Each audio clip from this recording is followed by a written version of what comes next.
Hello and welcome everyone. Welcome to today's webinar, which is all about building trust in AI systems. Today is going to be a fantastic presentation. We hope you really enjoy the session today. Before we get off, I do want to acknowledge that we are meeting on the traditional lands of the First Peoples of this nation. We want to respect and acknowledge their ongoing cultural and spiritual connection to land, waters, seas, skies, and communities. I myself am joining you from Ghana country down here in South Australia. My name is Beth Worrell and I work for the National AI Centre as part of the Responsible AI and AI Literacy team. So it's a delightful opportunity to host you for today's conversation about AI and trust.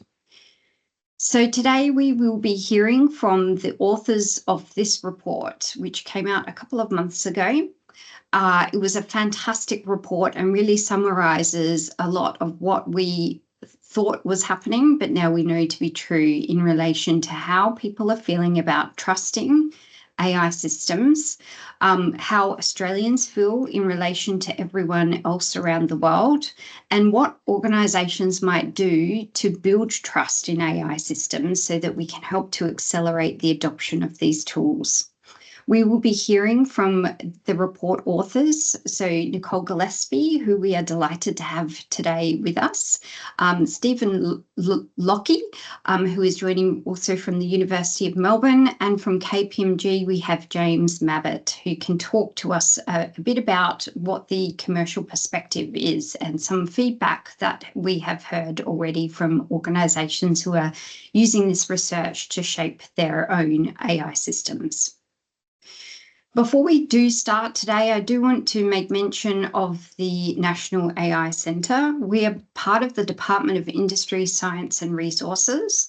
We were set up just over 3 years ago, initially hosted by CSIRO, but we've been at the department now for over a year. Our mission is to accelerate positive AI adoption and innovation that benefits Australia's business and community. We have 4 key priority areas.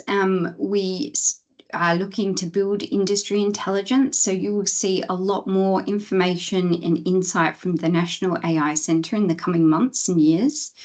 We are focusing on building and spotlighting Australia's own AI ecosystem. We have a fantastic report to share with you later on, as well as the promotion of our AI discoverability portal.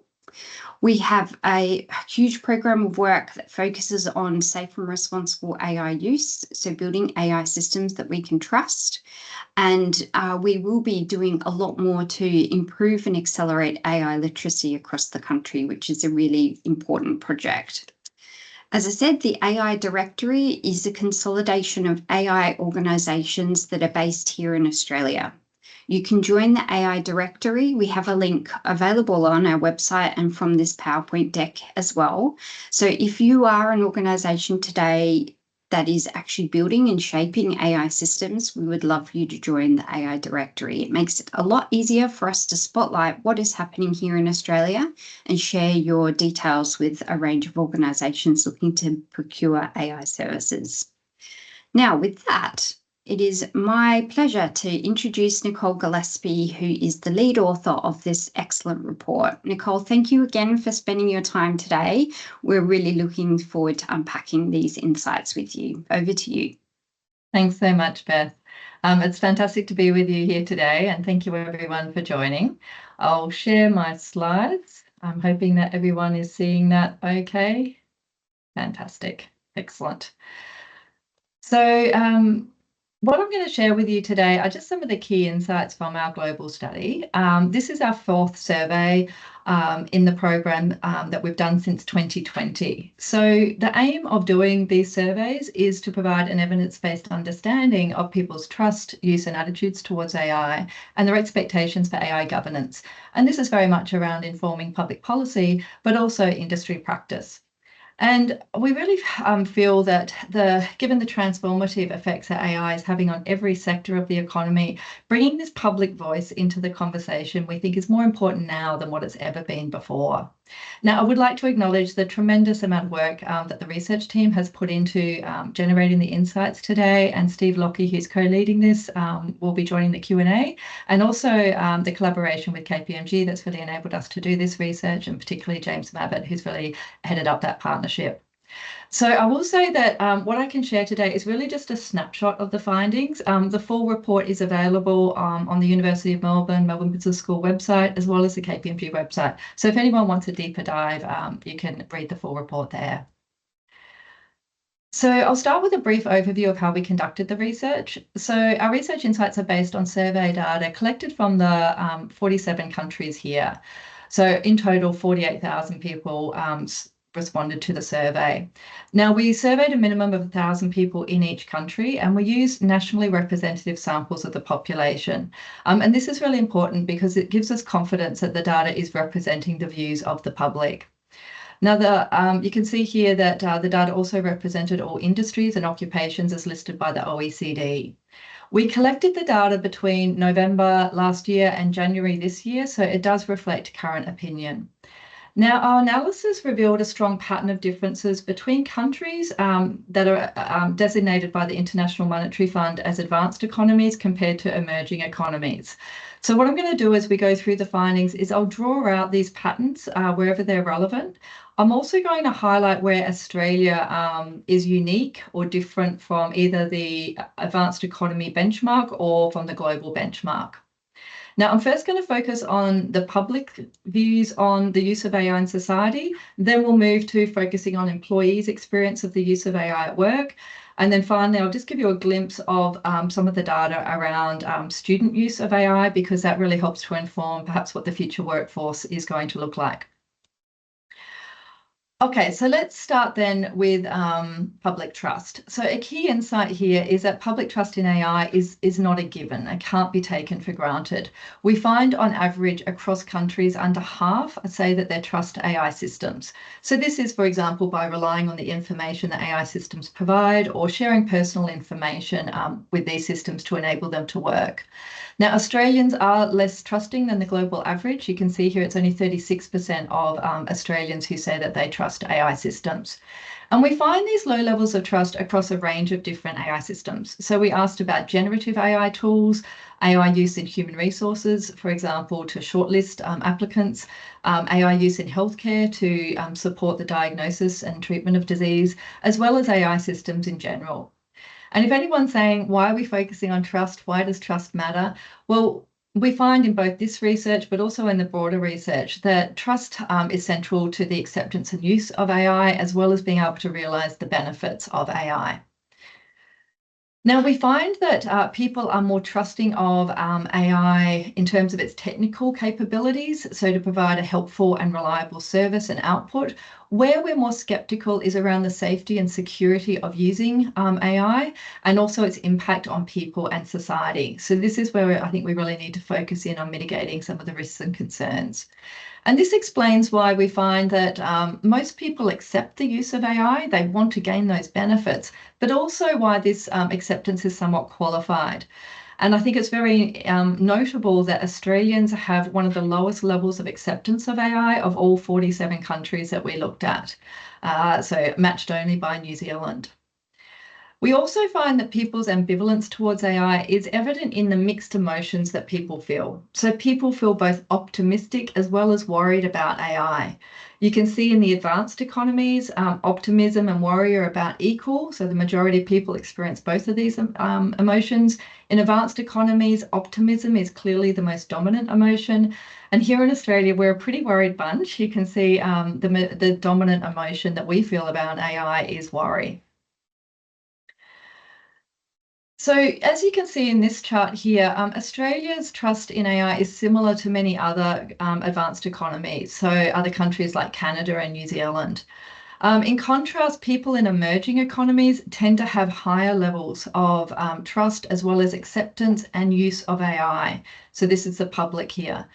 In particular, you can see the countries on the left of the chart down the bottom. So countries like India, China, Nigeria, and Egypt, they're standing out for consistently having the most favourable attitudes towards AI, highest levels of adoption as well. And this differential between advanced and emerging economies can be partly explained by the lower levels of literacy and training in AI in advanced economies. So it is harder to trust and accept something that you don't understand. And I think it's particularly concerning that Australia is trailing behind even other advanced economies in AI literacy. So we find only a quarter of people in Australia say that they have any form of AI training or education, whether that's in the workplace or outside of the workplace. So these are some of the lowest levels globally from the countries we surveyed. And we also find that 37% of Australians feel that they understand AI and when and how it's used. So again, lower than the advanced economy benchmark. Now, people's ambivalence towards AI is really reflecting this tension between wanting the benefits on the one hand, but also coupled with those concerns about negative impacts. So if we focus first on the benefits, you can see here that 4 in 5 people are expecting a range of benefits from AI, and 73% on average say that they've personally experienced or observed these benefits. In terms of the most experienced benefits, it's the ones that you would probably expect, things like improved effectiveness, improved efficiency, improved accessibility to quality information and services. But we can see that even the lowest ranked benefit from AI, so increased fairness, this is where AI is overcoming human biases, this is still being experienced by the majority of people. And you can see many of the other benefits there, like reduced cost and better use of resources, very important given sustainability challenges, that increased innovation, that enhanced personalisation and precision, but also that better decision-making and problem solving. Now, we do find that these benefits are being experienced more by people in the emerging economies than advanced economies. So about 4 in 5 in emerging economies say that they've personally experienced or observed these benefits, compared to about 2/3 of people in advanced. And again, Australia is trailing behind in obtaining those benefits. Now, these differentials likely reflect the fact that here in Australia, we have lower acceptance, lower use of AI, but also lower levels of AI literacy and training. So what are some of the concerns that are really fueling that worry and fear about AI? Well, similar to the benefits, we find 4 in 5 people are concerned about negative outcomes from AI use, and on average, 43% are experiencing or observing these negative outcomes firsthand.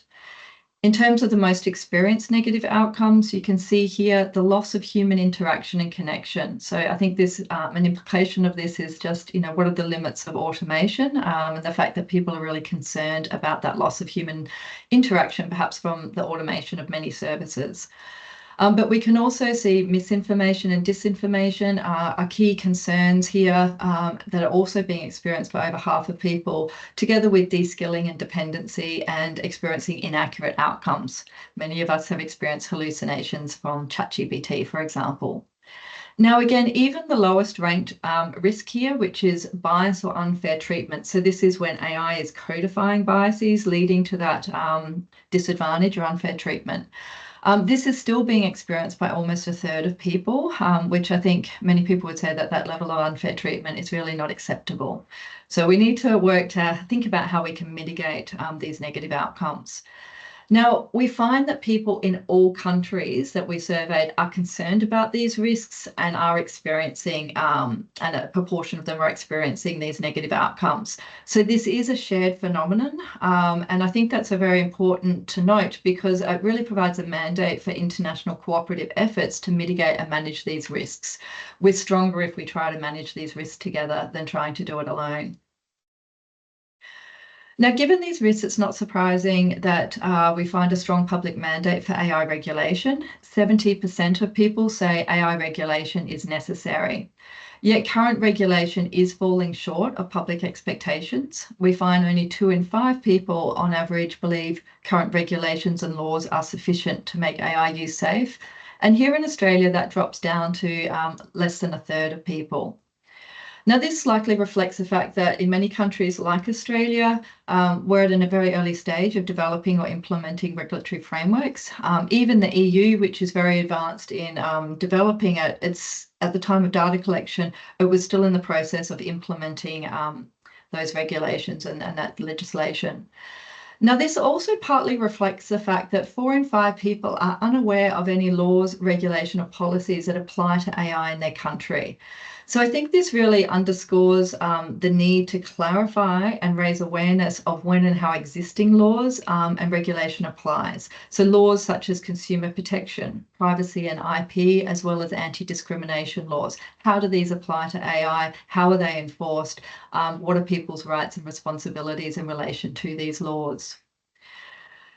Now, we find that there's a strong appetite for both an international and national regulatory approach. As you can see here, it was actually the majority of people in all countries that endorse international law and regulation. But people also want independent oversight by their national government and existing regulators. Here in Australia, 80% of people expect government to regulate AI, but we also expect industry to play a role. So working with government in a co-regulatory framework. So I think an implication of this is that we can expect more regulation to come over time, given this strong public sort of mandate here. And of course, it's very important that we make sure that that regulation is fit for purpose and is really focused around mitigating the real risks and concerns and vulnerabilities that people are feeling and not hampering innovation and productivity. So while people expect government and industry to regulate and govern AI, we find close to half of Australians have low confidence in government and commercial organisations to develop and use AI in the best interest of the public. And I think this really highlights the need for government and commercial organisations to be very proactive in signalling and reassuring people that they're using AI and deploying it in a responsible way. And to support this, we find more than 4 in 5 people say that they would be more willing to trust an AI system if there's assurance and governance mechanisms in place. So, for example, you can see some of the practices that can lead to this. Things like letting people opt out of their data being used by the AI system where that's feasible, making sure we're regularly monitoring the accuracy and reliability of systems, make sure that there's a human in the loop when there's a consequential decision being made or informed by AI, also ensuring that there's accountability for those decisions if something does go wrong. And even practices such as training employees who are using AI in responsible AI, making sure that there's appropriate governance mechanisms in place. And there's been a lot of headway in obtaining international AI standards. There's been a lot of development work on that, and the ISO has released a number of standards over the last few years, which can also guide this responsible use and governance. Now, we find that these mechanisms are globally endorsed as important for trust across all countries. So it really is a key way for organisations to strengthen trust in their use of AI across diverse markets. Now, let's swap gears now to thinking about employees' perspective on the use of AI at work. Now, a key insight here is that the age of working with AI is firmly here. We find 58% of employees report intentionally seeking out and using AI at work on a regular basis. And a third of people say that they're using it weekly or daily.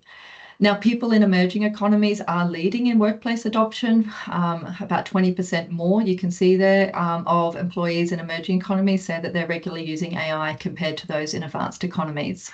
And we find here in Australia, we're exactly the same as that advanced economy benchmark. 49% of people, employees, say they're using AI regularly at work. Now, for the quarter of people who say that they never use AI at work, we ask them the key reasons why. And as you can see here, some of the key reasons were that they don't understand how to use AI tools, really highlighting the importance of AI literacy, but also that they don't trust these tools. So really thinking about how do we make sure that these tools are being well governed and that there's appropriate sort of governance and risk mitigation around them. And also the accuracy of these tools is improving all of the time, but making sure that people understand which tools to be using and which are the most effective. Now, in terms of what tools AI tools people are using in the workplace, we find by far the most widely used are general purpose generative AI tools. So these are tools like ChatGPT or Copilot. But we can also see that the majority of employees are using free, publicly available AI tools. They're not necessarily using the tools provided by their employer, and this may also reflect that perhaps some employers aren't even providing those tools. Fewer people are paying to use these tools.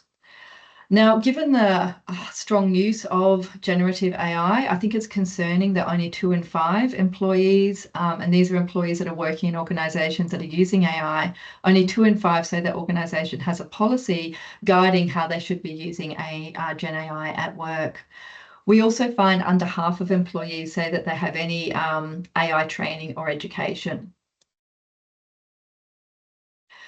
So one of the most startling findings from our study is the extent of inappropriate and complacent use of AI at work. And this is augmenting risks for both organisations and for individuals. We find, as you can see here, that 1 in 2 employees say that they've used AI in ways that are contravening company policies or guidelines, or have uploaded sensitive company information, for example, sales or customer data, into public AI tools. We also find 1 in 2 employees admit to inappropriate use of AI at work, and even more have seen or heard others using AI inappropriately at work. And furthermore, we find 2 in 3 employees say that they're relying on AI output for their work without evaluating the information for its quality or its accuracy. They say they're putting less effort into their work, and therefore it's not surprising that more than half admit to making mistakes in their work due to AI. Now, one of the factors that makes it very challenging to manage this shadow use of AI is the fact that many employees are avoiding revealing when they've used AI. They're presenting AI-generated content as their own. So this is often AI use that's not necessarily transparent to other people in the workplace, making it really difficult to govern. And one of the reasons that may be contributing to this high level of complacent use is the fact that almost half of employees say that they feel that they will be left behind if they don't use AI at work. So we start to see a pattern that for employees who don't have any AI literacy or training but are feeling pressured to use it at work, this might be why we're seeing some of this inappropriate use. Now, we do find that employees are experiencing benefits from the use of AI at work, but they're also experiencing mixed impacts. So on the positive side, as you can see here, over half are experiencing the expected benefits of increased efficiency, better quality work, higher innovation, better access to information. We also find that almost half of employees say that AI use is increasing revenue generating activity. But this is not taken, we can't take this for granted. We find almost the same number of people say that AI use is having no impact on revenue generation at work. So really, I think an implication of this is we have to be very mindful about how we're implementing AI to make sure that we're really gaining the value from the AI tools. I think what is concerning, though, is that a quarter or more of employees say that AI use in their workplace is having mixed impacts on workload, on stress and pressure at work. 35% of employees say that it's increased privacy and compliance risks. So I think this really underscores the importance of being very mindful about how we're integrating and implementing AI at work, and how employees may be using AI in their work without us, managers or others necessarily being aware of that. And really thinking about how do we need to design work with human AI collaboration in mind? How do we get the best balance? How do we optimize that so that we can maximize the benefits of AI use in the workplace while mitigating some of these negative impacts? Now, we also find evidence that AI is rapidly changing how and by whom work is being done.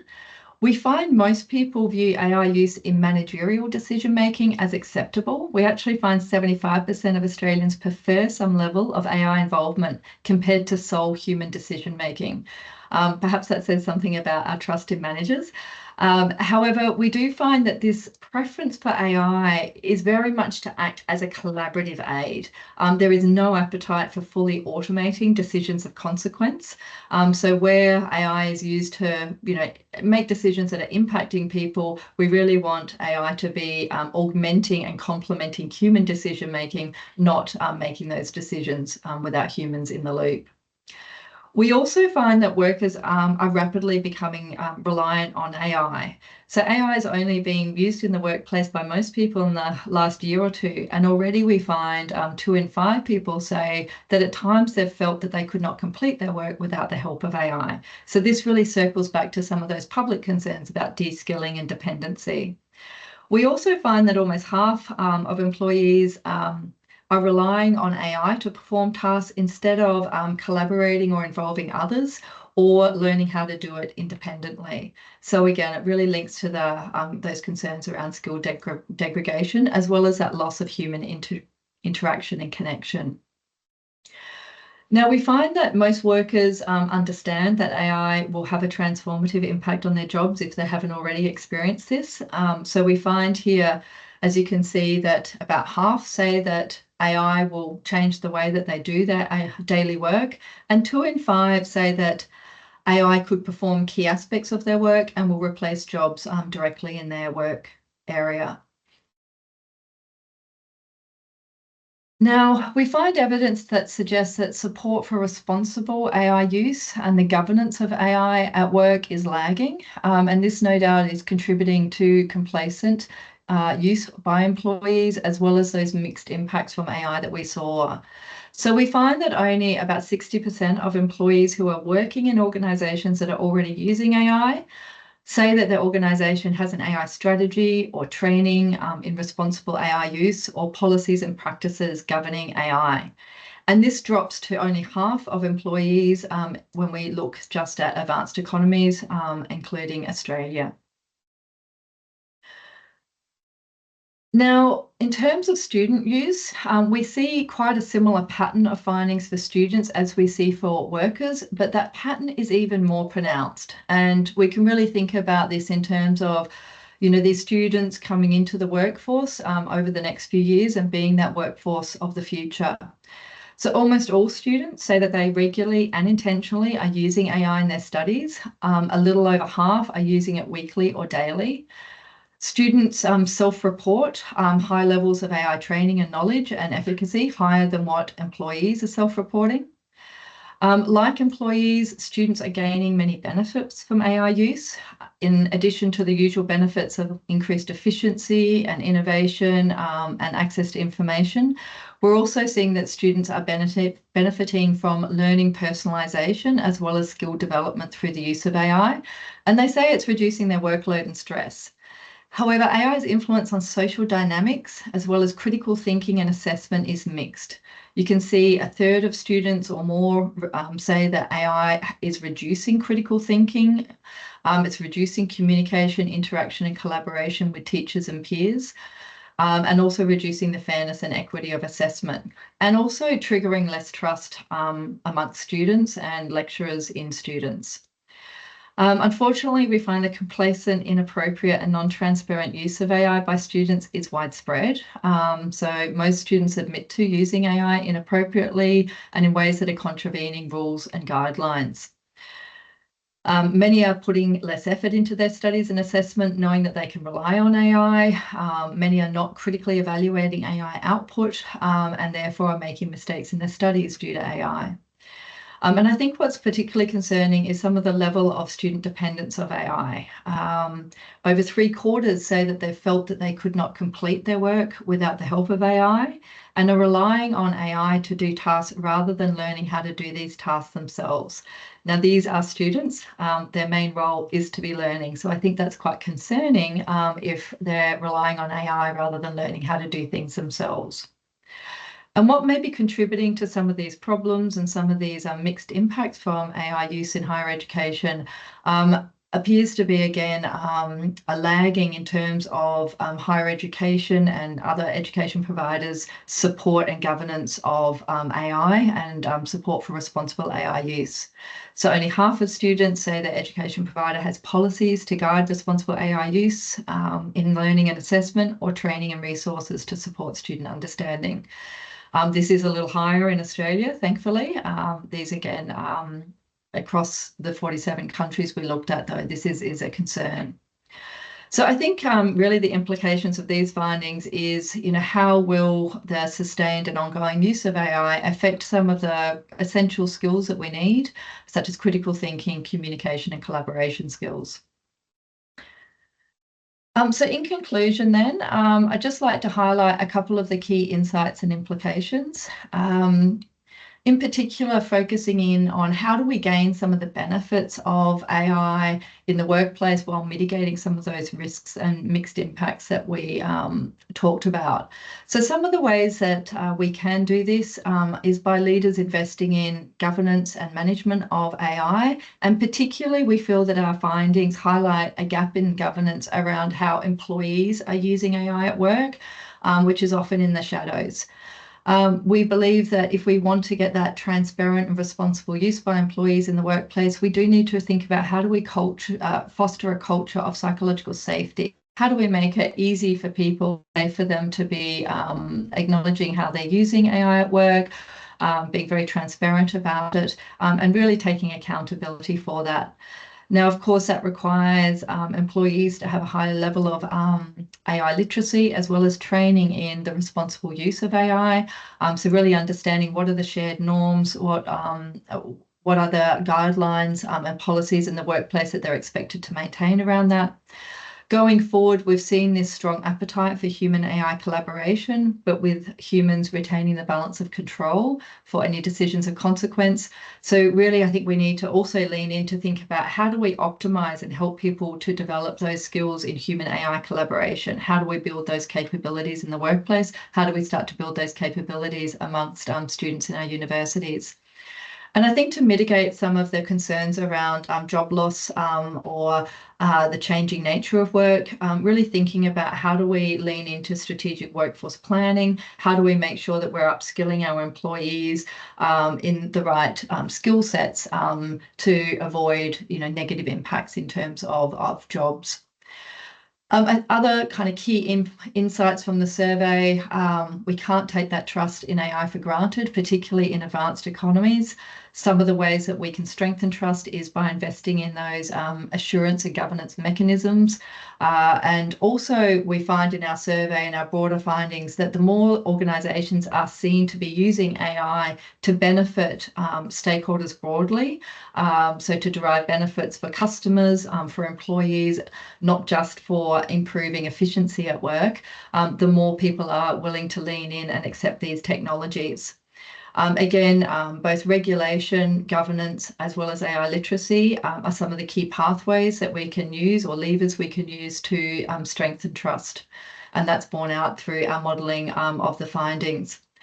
We do find that clear public support for AI regulation and strengthening governance, and with AI, with industry very much involved, as well as national regulators, and that need to, I think, enhance awareness of how existing laws apply. And I think finally, our findings overall, I think just raise the question around where Australia is sitting, and perhaps a bit of an eye-opener about a need to really invest in, I think, particularly that AI literacy and training as a foundation, and a critical enabler for us to then derive more use and more benefits from the use of AI. I think at this point I will stop sharing and hand back to Beth for a little bit of Q&A. Fantastic. Thank you so much, Nicole. That was excellent, and a really thorough assessment of where Australia sits in regard to AI and trust, as well as the rest of the world, and perhaps some of these discrepancies between advanced economies and other areas of the world. We also have your co-author, Stephen Lockie from the Melbourne Business School. Hi, Stephen. And James from KPMG joining us for the Q&A component. So thank you so much for making the time to join us today. We do have some questions that have come up in the Q&A component as part of this webinar, but I'm going to be very selfish and ask the first question. So particularly for you, James, we hear about all of the recommendations from the research and some of the insights. I guess there is a heartening element here that a lot of this is actionable. What kinds of actions and impacts are you seeing in your discussions with your customers as a result of this research? What are they thinking about in terms of what they do next? Yeah, thank you, Beth, and thank you for the kind invitation to participate as well in the webinar. And great presentation, Nicole.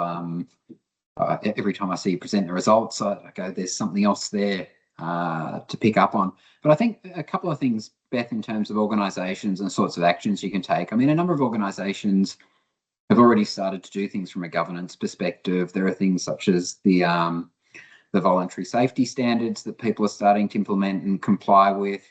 We've seen the ISO 42001 standard internationally, and organisations complying with that, including my own organisation. But I think what this report has done, and you know, Nicole mentioned this in her presentation, is this piece around employees at work and how AI is being used in the workplace, and the types of outcomes that people are driving towards and what that means. And in particular, for me, it's the literacy and training and education component of that this is really highlighted, because it shows that there's a really strong gain to be made by organisations who invest in building out employee literacy, because if you get that literacy right, then that means not only do you get the benefits, but you minimise the risks. It means you're less likely to get that complacent use that Nicole was talking about. And that's the one that concerns me the most, that we might pick up and use these tools and not engage critically with the output to actually drive for the types of benefits and improvements that we want as organisations. So that literacy piece, that investment around training and education, I think is something that we're starting to see a lot of organisations go, this is somewhere we need to invest in and spend more time on. Yeah, that's fantastic to hear, James. I think I reflect on a piece of CEDA research that also highlighted the overall drop of investment going into employee upskilling. And so, you know, the requirement is, it has never been more clear to really invest in that skill of your employees. And it's extremely exciting to be having the opportunity to deliver an AI literacy program at a national level for the National AI Centre. You know, I think there's a lot that we can do, especially for smaller, medium-sized businesses who perhaps don't have access to heaps of resources in that area. Stephen, I wanted to ask you a question about trust. I think about the Edelman Trust Barometer, and there's not a lot of organisations left that we do actually trust, but sometimes it's actually good not to have trust in systems as well. How do you think about trust? You know, is blind trust a good thing? How do you think about trust in relation to AI systems? Yeah, thanks, Beth. Yeah, thanks, Beth. Yeah, I think we can't just think about, you know, building more and more and more trust and that being inherently always positive. I'd never think that just trying to build trust for the sake of it, that should never be considered an end goal in and of itself.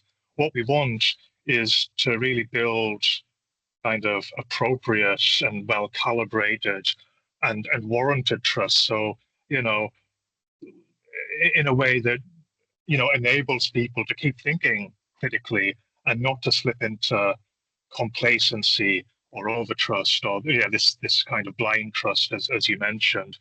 It's when people trust blindly that those inappropriate and complacent behaviors Nicole talked about, you know, they're more likely to happen if people are trusting blindly. So, you know, we don't want that. And I think if we think about Australia in context here, maybe it shouldn't be that surprising that Australians are actually a little bit less trusting here. You know, if we think about their high levels of worry, their lower benefit realization, you know, the lack of confidence that appropriate safeguards are in place around AI, you know, all that being said, we might say that the lower trust is actually fairly appropriate in that context, and maybe a bit of skepticism is healthy. And, you know, I've seen some comments in the Q&A around, well, Why is Mhm. Australia a bit less trusting? Is it Right. the robo-debt piece? Is that looming large? Is it the negative connotations that people may be hearing about, and we can't say for sure, but certainly robo-debt I think will probably cast quite a long shadow here. So maybe that's one of the reasons that Australians are a little bit less trusting. But I think more broadly, it kind of brings us to the question of, you know, how do we then support people to be able to trust AI appropriately, to really help them to use it responsibly and effectively, and also to reap the undoubted benefits that AI can bring about. Um, Rather than either just trusting it blindly or rejecting it completely based on overblown fear or misunderstanding. And I think we've already started to get into those sort of ideas around literacy, policy, governance, etc. Mm. Yeah, I should point out robo-debt. We often have that come up. Obviously, it wasn't AI, but It wasn't it AI, certainly is. But automated decision making and that yes, sort of lack of process was one of the key contributing factors.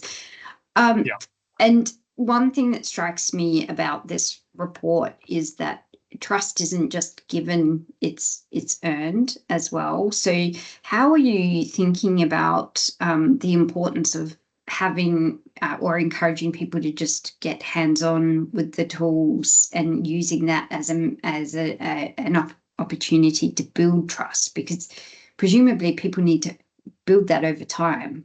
Is that your experience as well? Do you want me to go again here, or Yeah. Nicole? Why not? I mean, for me, I think there's got to be experimentation, because that's how people learn. There needs to be experimentation, and I think something that organizations can really do to support this is to lean in, is to sort of say, look, we want to know how people are using AI in the organization. It's imperative that we do know. So why not lean into it? Do anything you can to bring that shadow AI use into the light. Mm-hmm. Understand what people are doing. Understand, the people that are like the power users, what they're doing, how they're doing it well, what their learnings are, and this idea of maybe building communities of practice where people who are doing the cutting edge stuff and are really learning are able and feel able to be able to share that learning with others. So it's this idea of kind of policy and governance. It's not just a mismitigation technique, but also something that encourages sharing and learning and development. So I think that's really important personally. Yeah, and I think around the strengthening sort of and building trust in AI, co-design is a really important way as well. So we talked a bit about, one of the pathways, if you like, to trust is around motivation. So motivating people to, understand the benefits of these tools, but really also businesses, organizations really leaning into using these tools in ways that really demonstrate those benefits. And a really critical way is co-design. If we're co-designing, we're not only seeing some of the limitations, some of the early concerns around the use of this, but we're also able to, typically through co-design and consultation with key stakeholders, much better able to implement these in a way that really does realize shared benefits. So I think that's absolutely critical for trust. There is some research out of the Human Technology Institute that suggests that employees are often feeling that AI is being done to them, and automation, and they have very limited sort of voice for agency or empowerment through the process. And I think that's a real pity, because I don't think we're going to, really harness the benefits from this, and we're not going to take employees on the journey if we're not involving them in that. So, really, employees should be understanding, well, what is the purpose of implementing these AI tools? What are we trying to gain from it? And be partners in implementing it in the most effective way. And I think, clearly it's not that we're opposed to using this. It's just, employees want to be able to use it, but in a way where they don't feel like if they're using this, that's necessarily going to work themselves or their other colleagues out of a job, right? I've seen in the list there's a couple of comments there like, will AI use actually intensify work? And I think, there is a real risk around this. Most other sort of significant technological advances have led to work intensification. We've never achieved the proverbial 3 or 4 day weekend. And we don't want AI to be another technology that just creates more stress and pressure in the workplace. It doesn't have to. It could be the opposite. It really could. But again, we need that mindful implementation. Yes. You mentioned, Nicole, the psychological safety element earlier and that opportunity and invitation to experiment. And I was thinking also about the HTI research and the value of actually involving employees, because they're at the forefront of delivering services to customers and often are full of ideas about how to use technology to enhance these services. James, I just wondered if you had any thoughts in relation to some of your customers and contacts. So are there organisations that you're seeing that are delivering these kinds of opportunities to get and involve their employees and use that as an educational tool? Yeah, absolutely, Beth. And maybe if I speak from some of our experience within the firm as well, I mean, we probably had a very common reaction to what a lot of organizations did when ChatGPT first came on the scene, and that was, we blocked access, right? I mean, that's what a lot of organizations did. Pretty quickly, though, it was in March of 23, we had our own internal instance through an API on an Azure environment where we basically had a thing called KimChat that people could play with, and it wasn't very good at first, but we let people play with it. And I think that's the key thing. People over time are able to build their own personas. So in the audit side of our business, for example, they're able to build a very locked down persona that references things like our risk management manuals and other things like that to ask questions of and understand technical information.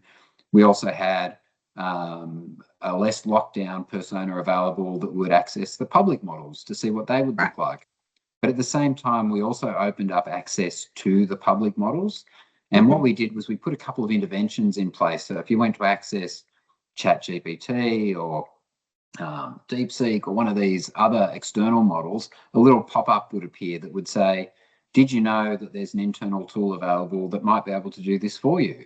And it would remind people that you can't put sensitive company information in there or confidential data or client information and not to upload documents. So there was a little bit of friction that we introduced just to help educate people around that. And I think, there was an interesting question that someone asked in the Q&A around saying, look, are those people who use AI more frequently more literate than those who don't?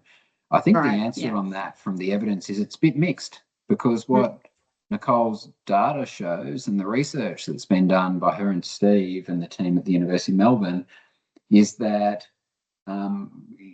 that complacent use piece. So I think you've got to do that experimentation in alignment with the literacy and education piece as well. You've got to provide things that help people understand the outputs that they're getting and whether or not they're quality. And particularly in the case of the use of agent-based or generative technologies, because these are still pretty young in so many ways too. We're 2 or 3 years into this journey, and things are going to continue to evolve and pretty rapidly from here. Yeah, it is an exciting time. You can understand why people are feeling a little bit, anxious or nervous about what might happen. But I think we're really excited to see what might be on the horizon. I guess thinking in an optimistic way, can we turn this low level of trust actually into a competitive advantage for the country? So if we actually have to work harder to build AI systems and governance structures that people trust, does that put us into a competitive advantage in how we deliver and deploy AI systems? Would that be a way to look at it, Nicole? Look, I think given that high level of concern around, some of the negative outcomes from AI and the fact that these are actually being experienced, so I don't talk about these as just potential risks. I mean, the fact that 43% of people say that they're experiencing them, and that's universal across all 47 countries we looked at, I think that's a real indicator that they're here to stay. And I think in the chat, a lot of the things in there are around sort of even existential crises from AI.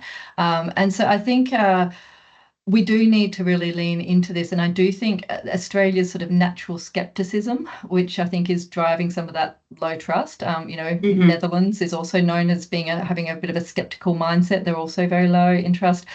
So I do think that's part of it. And I do think that could push us to having perhaps higher standards of governance, higher standards of responsible and trustworthy AI. That's certainly the optimistic outlook. And I think that would be something, there's no harm in that. I mean, I don't think that there has to be a tension between good governance and responsible use with productivity and innovation. I actually think that laying a firm foundation for that governance and trustworthy sort of use really is a competitive advantage. And there are, that's EU's mandate. Let us be competitive in this space by being the most responsible and setting the standard with it. So I do agree with you.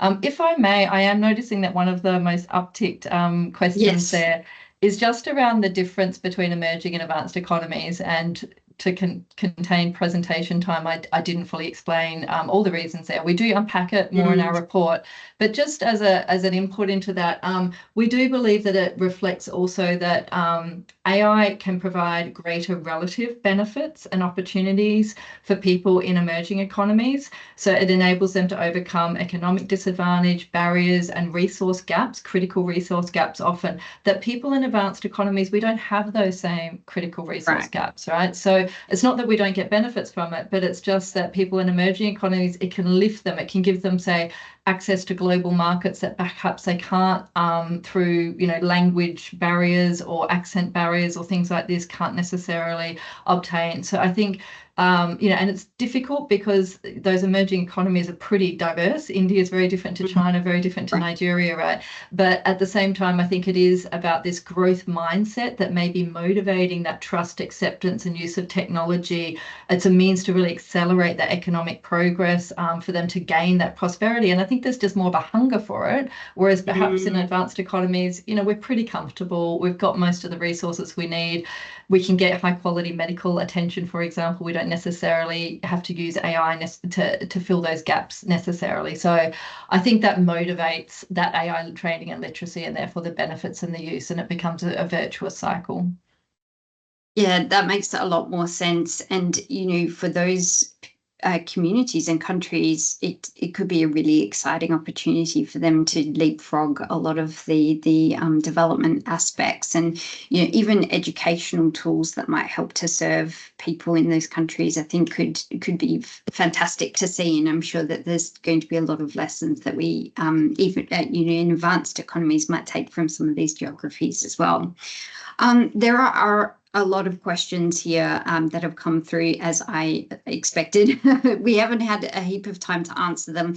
There are some questions that we haven't and aren't able to answer just in relation to sort of the future decisions of government, which we're not able to speculate on. But I think there is a heap more information, Nicole, in the full report. We will make sure that we share the full report with all of the participants here today, as well as a subset of those slides. Thank you again for joining us. That was such a fascinating conversation. I wish we had more time, but we're really grateful for the opportunity to spotlight this research. I think it tells us a lot about where we currently stand, but most importantly, where we can go now in the future, better informed and perhaps having to work harder, but as a result, maybe achieving greater things for the economy and for society. So thank you so much.